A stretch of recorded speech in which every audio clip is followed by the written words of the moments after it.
بابو ذکر الجن چونکه منګه کتاب الخلق شروع کړی دی چې الله مختلفو اشیاء پیدا کړي. الله دا څونه مخلوقات چې دا ټول د الله دي. نو په دې سلسله کې د جناتو دا هم د الله د مخلوقاتو یو مخلوق دی. نو د جناتو ذکر او دا خبره ناپوهو خلکو ته په ذهن کې کېنول چې جن هم دقسې یو د الله یو مخلوق دی لکه انسان چې مخلوق دی او دا موجود دی او دا شته. ډېر خلک د دې نه منکر دي چې پیریان پکې چاره وستي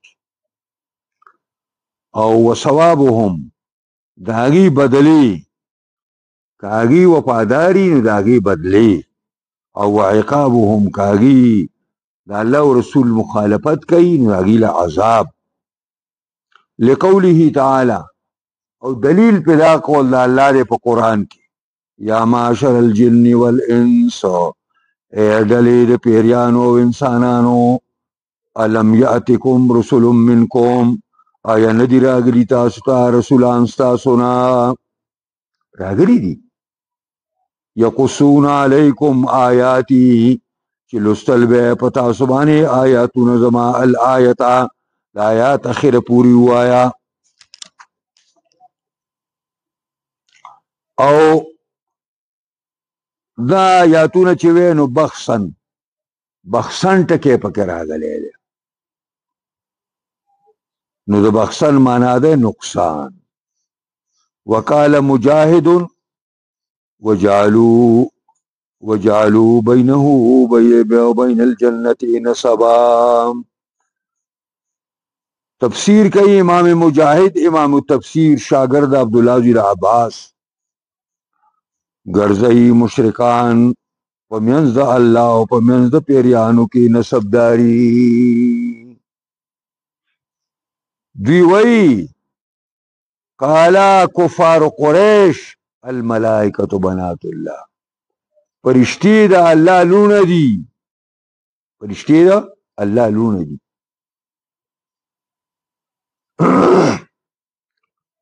نو سوال پیدا شو چې بچی خو د چا اله کېږي چې د هغه ښځه وي. نو بیا د العیاذ بالله د الله په باره کې تاسو دا څنګه وایي؟ نو کفارو به دا خبره کوله چې و امهاتهم بنات ثروات الجن د دغه فرشتو میاندې چې دي دا د الله لونه دي او د دې چې کومې میاندې دي نو هغه لونه د سردارانو د پیریانو دي. دا الله سره نفسداري شوه چې العیاذ بالله الله د پیریانو زوم دی. پوهېږئ په دې باندې؟ نو دا هغه نسبداري د الله سره لټۍ ده. وجعلوا بینه وبین الجنة نسبا دا معنا ده چې نسبداري ولا ثابتې. او ولقد علمت الجنة حالانکه یقینا واقف او عالمان دي پیریانو چې انهم لمحضرون عند الحساب یقینا دی به حاضر دی شي او دی به حاضر کولی شي په نزد د حساب کتاب باندې. پیریانو سبا الله داسې حساب کتاب کوي څنګه چې باقي انسانانو سره کوي. نو دا خلک په خپله رشته کې ډېر لحاظ ساتي. دا دروغ وایي دوی. حدثنا قتيبة عن مالك عن عبد الرحمن بن عبد الله بن عبد الرحمن بن أبي صعصعة الأنصاري عن أبيه د خپل پلار نه روایت کوي چې انه اخبره یقینا د خبر ورکړی دته چې ان ابا سعید خدری رضی الله عنه قال له دا وی زماري پلار ته ویلو چې انی اراک تحب الغنم زینم تعالی رستار ګړو بيزو سړی رمینه ده. ګړې ډېرې خوښي او بيزي ډېرې خوښي. اول بادیه دا شړې او مېری ډېرې خوښي. فاذا كنت في غنمك او بادیتک، کله چې ته موجود یې په خپلو ګړو کې او په خپله بانډه کې، فاذنت بالصلاه، او ته اذان ورکوې د مانځه لپاره، نو دا مه وایه چې هلته څوک دي چې را به شي ما به څه ودرېږي، وایي څه غلی غلی وې، نه نه غلی غلی مه وایه، فرفع صوتک بالندا، پورته که خپل اواز په اذان باندې، یعنی اذان ښه په چغه وکړه په شړه کې. ولې؟ فانه لا يسمع مدى صوت المؤذن، فانه پشان دا دی چې ناوري هغه انتها د اواز د مؤذن، جنون ولا انسون ولا شیعون، نه پیری او نه انسان او نه یو شی اوري نه مګر چې واوري الا شهد له یوم القیامه، د لپاره به د په ورځ د قیامت باندې به ګوی ورکوي. الله دې ستا بنده ستا په ځمکه کې دا چغې والي چې الله اکبر الله اکبر، الله لوی دی الله لوی دی، موږ پرې ګوی ورکو. قال ابو سعید وی سمعته من رسول الله صلی الله علیه وسلم، دا خبره چې مې درته وکړه دا ما د جیبه نه ده کړې، دا ما د اورېدلي دي جناب رسول الله صلی الله علیه وسلم، دا د رسول الله خبره ده. باب قوله عز وجل وإذا وصرفنا إليك نفرا من الجن، هغه وخو چې راواړو مونږه تا ته یو جماعت د پیریانو. نبی علیہ الصلوۃ والسلام د مکې معظمې دور دی او د ذوالمجاز میلې ته روان دی، خلک میلې ته راګیستلو خرڅول لپاره ځي، رسول الله د دعوت لپاره ځي. د بطن نخلې په مقام باندې ملګري ورسره دي، مونځ کوي لګیا دی، او اسمان کې څوکۍ سخته شوې وه، نو ابلیس ته شیطانانو شکایت وکړو چې مونږ خو بره اوس نه پرېږدي فرشتې، ګرنیټونه ورسري په هغې باندې اولي، نو دا څنګه چل دی؟ نو هغه ویل دې ځمکه کې چېرته نوی کار الله کوي، چکر یې ولګوئ چې نوی څه شروع شوي دي. نو د نصیبین د علاقې پیریانو ته اتهام حواله شوې وه، نو دغه د نصیبین نبي علیه الصلاة والسلام د سهار مونځ کوي او دا راورسېدل، او نبی علیه السلام قرات وی.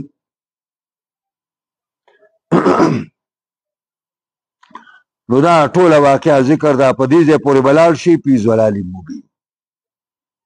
نو مصري پاټ کې چې راغلی دی نو د هغې معدل یعنی زید واپسوي، او صرفنا معنا چې دا نو وجهنا متوجه کړه مونږه پیریان تا ته په بطن نحله مقام کې، نا چې رالل او قرآن یې واورېدل، نو انا سمعنا قرآنا عجبا یهدي الى الرشد فآمنا به. بس څنګه چې خپل قوم ته لاړه هلته دعوت شروع کړو، فورا د یو ځل اورېدلو سره موږ دا قرآن څونه واورېدو خو موږ چاته پیش نه کوو.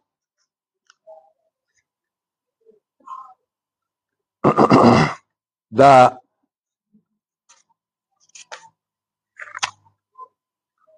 باب قوله باب قول الله عز وجل وبث فيها من كل دابه، خوار کړي دي الله په دې ځمکه کې د هر قسم زند سرنا، یعنی معنا دا ده چې الله رب العزت دا څونه په دې ځمکه کې زند سر دي دا ټول د الله مخلوق دي، دا ټول الله پیدا کړي دي، دا پیدا کړي هغه دي او خوار کړي هغه دي. قال ابن عباس الثعبان، دا ثعبان څه ته وایي؟ الحیة الذکر منها، ثعبان هغه نر مار ته وایي د مارانو نه، نر مار. یقال الحیات اجناس، ویل کېږي چې دا ماران ګڼ اقسام دي، الجانو یو پکې جان دی، دا هغه چمچمار چې ورته ویل کېږي چمچمار، او والافاعي، او بعضې پکې چې کوم دی نو هغه خاماران دي، او والاساودو، او بعضې په دې کې تور ماران دي تور ماران دي نو دا د ثعبان د ټکي سره وضاحت وشو او آخذ بناصیتها داسې او دابه نشته په دې ځمکه باندې چې د هغې تندې او پیچکې د الله په لاس کې نه دی ناسیه په دې تندي باندې چې کوم ویښته راشي دې ته هم ناسیه وایي هغه ویښتو ته هم ناسیه وایي پیچکې چې موږ ورته پښتو کې وایي پیچکې پوهېږئ په نو د هر یو شي پیچکې دا د الله په لاس کې دی یعنی هر شی د الله په قبضه قدرت کې دی فی ملکه و سلطانه د الله په حکومت کې دی او د الله د غلبې لاندې دی یقالو صافات د مارغانو هم د الله مخلوق دی مارغانو باره کې راځي صافات یعنی معنا بوسط اجنحتهن یعنی خوار شوي وي هغه وزرې د دوی دا وزرې داسې خوري کې او داسې که تاسو کله دې مارغه ته ګورئ داسې رواني داسې دا وزرې ودرولي او روان دي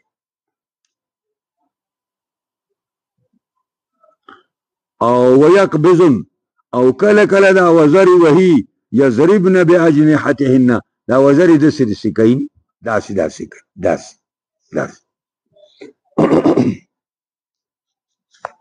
حدثنا عبد الله بن محمد حدثنا هشام ابن يوسف أخبرنا معمر عن الزهري عن سالم عن ابن عمر أنه سمع النبي صلى الله عليه وسلم يخطب على المنبر عبد الله بن عمر نا روایت ته د واوري د نبی عليه السلام نا خطبه وای په منبر باندې یقول وای اقتلوا الحيات ماران بڑکئی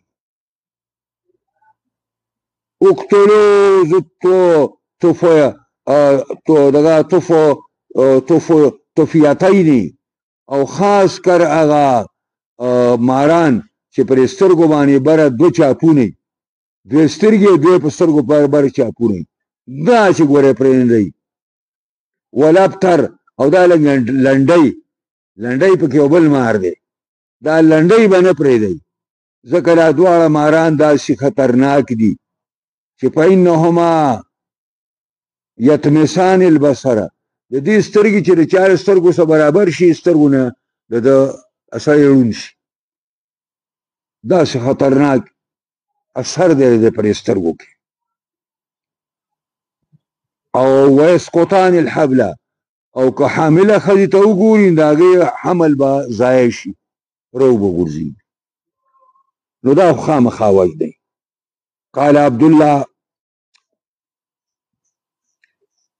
وای عبد الله بن عمر فبينما انا طارد حيه ز شرما یو مار لرا روان کړی مې لیاقتلها چې مړی کم نو پناه دانی ابو لبابا ما ته ابو لبابا رضی الله عنه आवाज کو چې عبد الله لا تقتلها موجنا ګورې دی لا نعمل نه کې ښا فقلت ان رسول الله قد امر بقتل الحيات عبد الله ما ابو لبابا ته ویلي چې جی نبی علیہ السلام حکم نه کړی په وجلو د مارانو وقال انه نهى بعد ذلك عن ذوات البيوت وهي العوامر ويا ابو لبابا راته ویلي چې عبد الله تا خبره ټیک وکړه خو بیا نبی علیہ الصلوۃ والسلام یې نرستو منع کړی وا دا هغه ماران چې په کورونو کې ذوات البيوت باندې ده کورونو کې اوسېږي وهي العوامر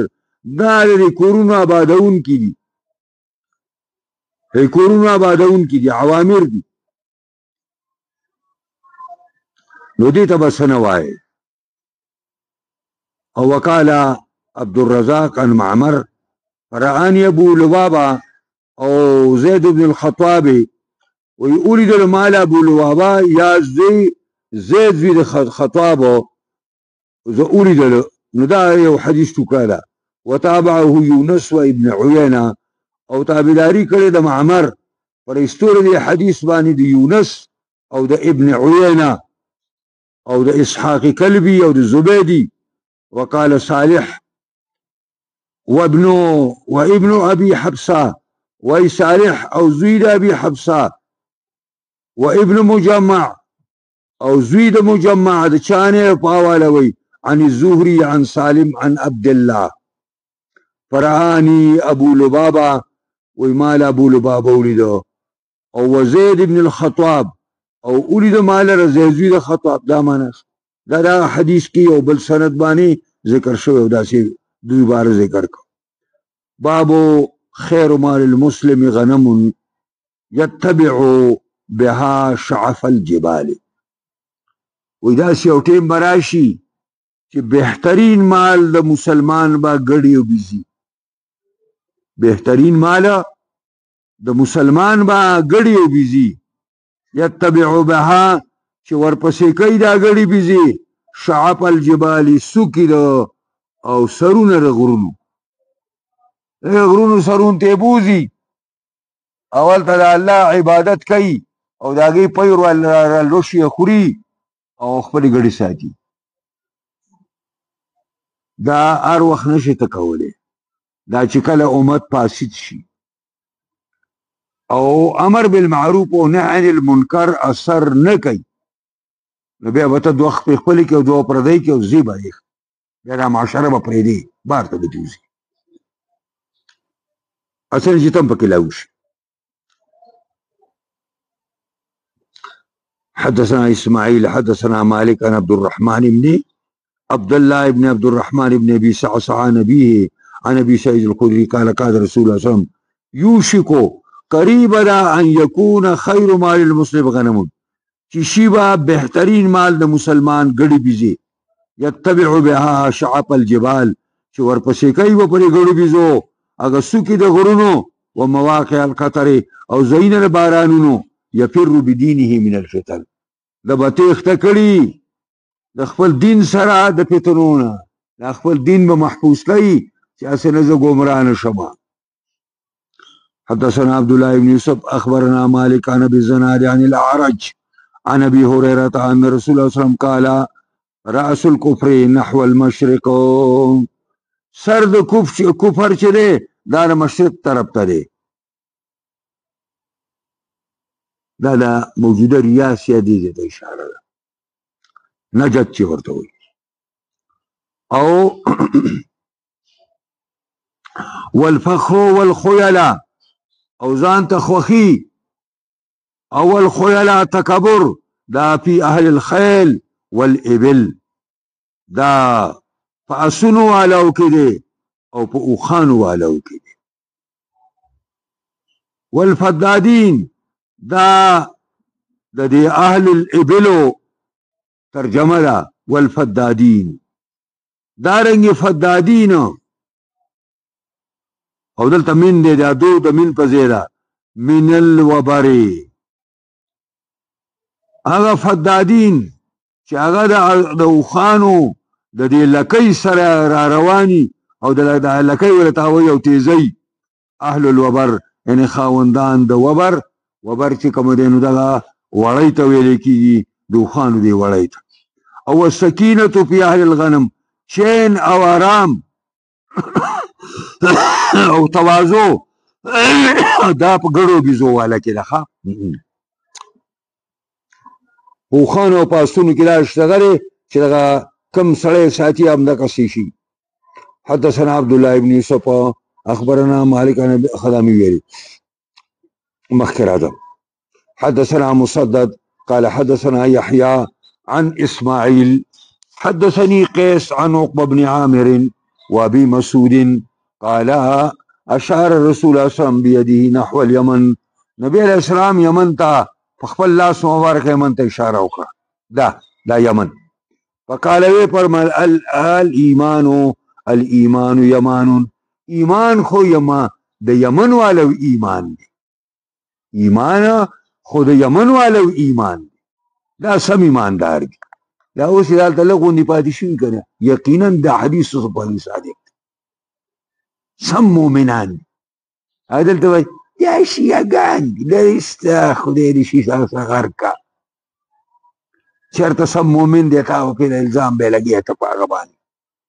د کفر حمایت کې په ځان نه پوهېږي چې کفر کلکې په دنیا کې. او بیا وی چې فقال الایمان یمان ها هنا، ایمان خو ایمان د یمنیانو دی په دې ځای کې. الا ان القسوه وغلظ القلوب في الفدادين، خبردار القسوه سخواله د جبی او وغلظ القلوب او سخواله دړونو فی الفدادین، دا په فدادینو کې دی. فدادین څوک دي؟ عند اصول اذناب الابل، چې دا د غسټو د لکو د اوخانو سره را رواني او دا لکۍ ولتاوي. حيث يطلع قرن شمس قرن شیطانی، هغه ځای چې راخیږي به هلته ښکر د شیطان فی ربیعه و مزور، چې هغه ربیعه قبیله ده او مزور قبیله ده په دغه کې. حدثنا قتيبة حدثنا الليث عن جعفر بن ربيعة عن الأعرج عن أبي هريرة أن النبي صلى الله عليه وسلم قال إذا سمعتم سياح الديكة، کله چې تاسو اورئ اذان د چرګ اذان کی، نو فاسألوا الله من فضله، یا الله خیر راکړي. دا به ضرور وي یا الله خیر راکړي. ولې؟ فإنها رأت ملکا، دا چرګ چې کله فرشته ویني دی په چغه شي او غوږونو باندې ګوتې کړي الله اکبر الله اکبر شروع کړي. نو دی چون کې فرشته ویني، نو چې فرشته ویني ته فورا الله ته سوال وکړه چې الله مال خپل فضل او کرم راکړه. او اذا سمعتم نحيق الحمار، کله چې تاسو واورئ دا هڼېدل د خر چې هغه چغه کي خر، نو فتعوذ بالله من الشیطان، پناه حاصله کوي په الله باندې شیطان نه. ولې؟ فإنها رأت شیطان، ځکه د شیطان دا خر چې شیطان ویني لکۍ روچته کې او چغې ساجي، نو تاسو په دې وخت کې زر چې کوم اعوذ بالله ووایي.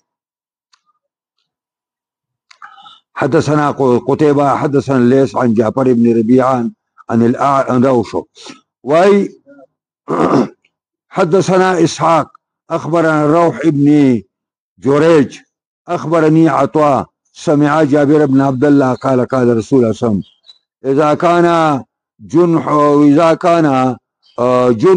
جنح الليل، کله چې دا تیاره د شپې راشي، او امسیتم یادال پازي، کله چې تاسو ماښام کوي، فکفوا صبیانکم، خپل واړه ځان سره بند کوي. د ماښام د ابتدا کې به خپل واړه ځان نه جدا کوئ، کله کې په غېږو کې ونیسئ، د تلو راتلو د منډو را منډو نه بند کوي. فإن الشیطان تنتشر حینئذ، شیطانان په دې وخت کې خورېږي. نو فإذا حبت ساعة من الليل، فإذا ذهبت ساعة من الليل، کله چې یو ساعت د شپې تیر شي لږ شانتې، نو بس د شیطانانو هغه مدرب ختم شي، نو فخلوهم واړه پرېږدئ او واغلقوا الابواب، دروازې را پورې کوي. واذكر اسم الله، دا الله نوم په یاد کوي. فإن الشیطان لا يفتح بابا مغلقا، شیطان بند دروازه نشي کولاولی.